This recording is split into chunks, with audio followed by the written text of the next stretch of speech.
ಬುಲೆಟಿನ್ನಲ್ಲಿ ಮೊದಲನೇ top story. Kogilu ಲೇಔಟ್ನಲ್ಲಿ ನಿಜವಾಗಿ ಮನೆ ಕಳೆದುಕೊಂಡವರು ಯಾರು?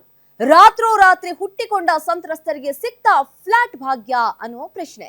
ನಿಜವಾದ ನಿರಾಶ್ರಿತರಿಗೆ ಕಡೆಗಣಿಸಿದ ಕಾಂಗ್ರೆಸ್ ಸರ್ಕಾರ. ಹೊಸ ಮನೆಯ ನಿರೀಕ್ಷೆಯಲ್ಲಿ ಹಲವು ಮಂದಿ ನಿರ್ವಸಿತರು.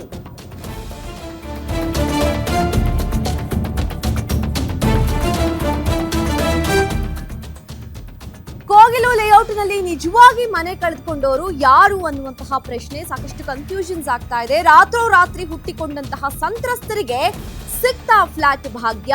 ನಿಜವಾದ ನಿರಾಶ್ರಿತರನ್ನ ಕಡೆಗಣಿಸಿದ ಕಾಂಗ್ರೆಸ್ ಸರ್ಕಾರ. ಹೊಸ ಮನೆಯ ನಿರೀಕ್ಷೆಯಲ್ಲಿ ಹಲವು ಮಂದಿ ನಿರ್ವಸತಿಕರು. ಸಿಎಂ ಸೂಚನೆ ಕೊಟ್ಟಿರೋದು ಕೇವಲ 167 ಮನೆಗಳಿಗೆ ಮಾತ್ರ. ಅಂಡ್ JBA ಡೆಮಾಲಿಷನ್ ಮಾಡಿದ್ದು ಸಹ 167 ಮನೆಗಳನ್ನ. ಆದ್ರೆ ಮನೆಗೆ ಅರ್ಜಿ ಹಾಕಿಕೊಂಡವರು 350ಕ್ಕೂ ಅಧಿಕ ಮಂದಿ. ಅಕ್ರಮ ಶೆಡ್ ಹೊಂದಿರುವವರು ಯಾರು, ಇಲ್ಲದವರು ಯಾರು? ಸರ್ಕಾರಕ್ಕೆ ದೊಡ್ಡ ಸವಾಲಾಗಿದೆ. ನಿಜವಾದ ನಿರಾಶ್ರಿತರಿಗೆ ಮನೆ ಕೊಡುವಂತಹ ಕೆಲಸ. ಕಟ್ಟುನಿಟ್ಟಿನ ಕ್ರಮ ಜರುಗಿಸಿದ್ರೆ ನಿರಾಶ್ರಿತರಿಗೆ ಮನೆ ಸಿಗುವುದು ದುರ್ಲಭ. ನಿವೇಶನ ಸಿಗುತ್ತೆ ಅಂತ ಕಂಡವರು ಅರ್ಜಿ ಸಲ್ಲಿಕೆ ಮಾಡ್ತಾ ಇದ್ದಾರೆ. ಬೇರೆ ಕಡೆ ಇದ್ದವರು ನಕಲಿ ದಾಖಲೆಯನ್ನ ಸೃಷ್ಟಿಸಿ ಈಗ ಅರ್ಜಿ ಸಲ್ಲಿಕೆ ಮಾಡ್ತಾ ಇರುವಂತದ್ದು. ಕೋಗಿಲು ಲೇಔಟ್ ಮನೆ ತೆರವು ವಿಚಾರ ಈಗ ಸರ್ಕಾರಕ್ಕೆ ದೊಡ್ಡ ತಲೆನೋವಾಗಿದೆ. ನಿಜವಾಗಿ ಅಲ್ಲಿ ಮನೆ ಕಳೆದುಕೊಂಡವರಿಗೆ, ನಿರಾಶ್ರಿತರಿಗೆ, ಅಲ್ಲಿ ನೆಲೆಸಿದ್ದವರಿಗೆ ಫ್ಲಾಟ್ ಸಿಗೋದು ಕಷ್ಟ ಆಗ್ತಾ ಇದೆ. ನಾವು ಮನೆ ಕಳೆದುಕೊಂಡಿದೀವಿ, ನಾವು ಇಲ್ಲೇ ಇದ್ದೀವಿ ಅಂತ ಹೇಳಿ ಸುಳ್ಳು ದಾಖಲಾತಿಯನ್ನ ಸೃಷ್ಟಿಸಿ ಈಗ ಡಾಕ್ಯುಮೆಂಟ್ಸ್ ತೋರಿಸಿ ಮನೆ ಕೇಳ್ತಿದ್ದಾರೆ. ಸೊ ಇದು ಸರ್ಕಾರಕ್ಕೆ, ಆಫೀಸರ್ಸ್ಗಳಿಗೆ ದೊಡ್ಡ ತಲೆನೋವು ಆಗಿದೆ ಅಂತಾನೆ ಹೇಳಬಹುದು. ಸಿಎಂ ಸೂಚನೆ ಕೊಟ್ಟಿರುವಂತದ್ದು 167 ಮನೆಗಳಿಗೆ ಈಗ ಅಪ್ಲಿಕೇಶನ್ ಬಂದಿರೋದು 350ಕ್ಕೂ ಹೆಚ್ಚು. ಸೊ ಗೌರ್ಮೆಂಟ್ ಮನೆ ಸಿಗತ್ತಂತ ಹೇಳಿ ಈಗ ಕಂಡ್ಕೊಂಡವರೆಲ್ಲ ಅರ್ಜಿ ಸಲ್ಲಿಕೆ ಮಾಡ್ತಾ ಇದ್ದಾರೆ. ಇದರಲ್ಲಿ ನಿಜವಾಗಿಯೂ ಮನೆ ಕಳೆದುಕೊಂಡವರು ಯಾರು, ಈಗ ಎಂಟ್ರಿ ಆಗಿರೋರು ಯಾರು, ಇದೆಲ್ಲ ಕ್ಲಾರಿಫೈ ಮಾಡಬೇಕು ಅಂತಂದ್ರೆ ತುಂಬಾ ಟೈಮ್ ತಗೊಳುತ್ತೆ ಅಂತ ಅನ್ಸುತ್ತೆ. ಇದು ನಿಜವಾಗ್ಲೂ ಅಧಿಕಾರಿಗಳಿಗೆ ದೊಡ್ಡ ಟಾಸ್ಕ್ ಅಂತಾನೆ ಹೇಳಬಹುದು.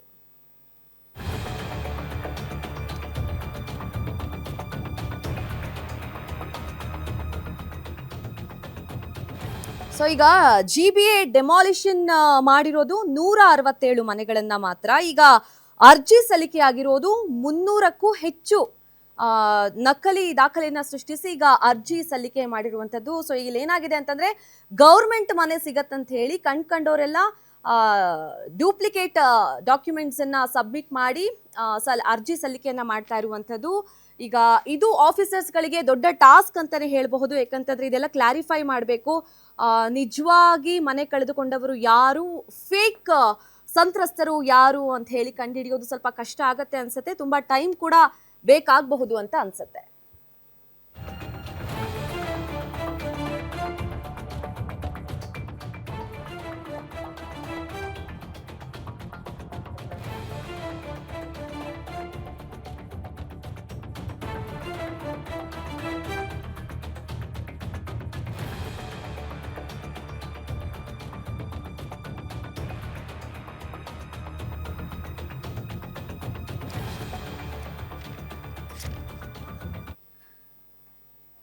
ಈಗಾಗಲೇ ಏನು ಹಸ್ತಾಂತರ ಹಂತಕ್ಕೆ ತಲುಪಿರುವಂತಹ ಮನೆಗಳು ಹೇಗಿದೆ ಅಂತ ನೋಡ್ತಾ ಹೋಗೋದಾದ್ರೆ 1 BHK ಮನೆ, ಲಿಫ್ಟ್ ವ್ಯವಸ್ಥೆ ಇರುತ್ತೆ, ಪಾರ್ಕಿಂಗ್ ವ್ಯವಸ್ಥೆ ಕೂಡ ಇರುತ್ತೆ, ಗೇಟೆಡ್ ಕಮ್ಯುನಿಟಿ.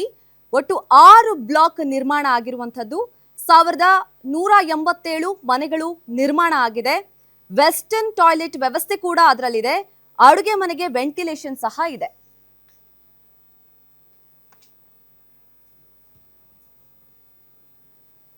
ಈ ಬಗ್ಗೆ ಮತ್ತಷ್ಟು ಡೀಟೇಲ್ಸ್ ಕೊಡೋದಕ್ಕೆ ಮೆಟ್ರೋ ಬ್ಯೂರೋ ಹೆಡ್ ಉಲ್ಲಾಸ್ ನೇರ ಸಂಪರ್ಕದಲ್ಲಿ ಜಾಯ್ನ್ ಆಗಿದ್ದಾರೆ. ಉಲ್ಲಾಸ್, JBA ಡೆಮಾಲಿಷನ್ ಮಾಡಿರುವಂತಹ ಮನೆಗಳು 167, ಈಗ ಅರ್ಜಿ ಸಲ್ಲಿಕೆ ಆಗಿರೋದು 300ಕ್ಕೂ ಹೆಚ್ಚು.